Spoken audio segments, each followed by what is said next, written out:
Have you ever wondered why some songs choose to tantalizingly drift away into the ether rather than come to a definitive conclusion?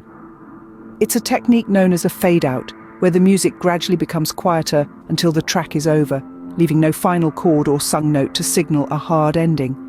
The roots of this technique can be traced back to the classical era. The idea was first conceived by Austrian composer Joseph Haydn in 1772, while writing his Symphony No. 45. He devised an ending where each member of the orchestra would stop playing and leave the stage, creating a slow reduction in volume until the piece was finished.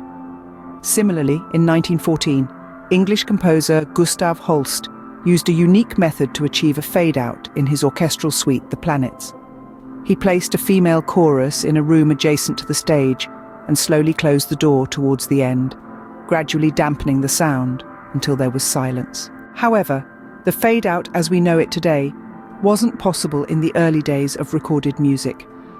Back then, sound vibrations were cut directly onto wax discs, and to achieve a fade-out, the musicians would have had to decrease the volume of their instruments. It wasn't until the 1950s, with the advent of magnetic tape recording, that it became possible to fade a song out simply by adjusting the faders on the mixing board. The reason why the fade-out was invented is a subject of debate. Some believe it was due to songwriters finding it difficult to come up with compelling endings, while others suggest it was a strategy to get a song's hook stuck in listeners' heads. However, the most agreed upon theory is that it was a technique devised to appease radio programmers. Pop radio tends to favor 3-minute songs, a duration easily achieved with a fade-out.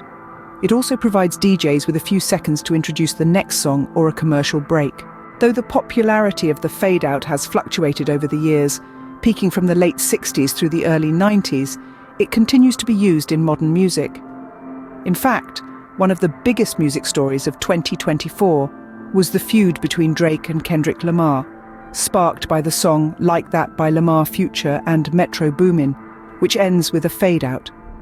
In conclusion, the fade-out, a technique with roots in classical music, has evolved and adapted over the centuries to become a staple in contemporary music, serving various purposes from creating a unique ending to fitting radio programming formats.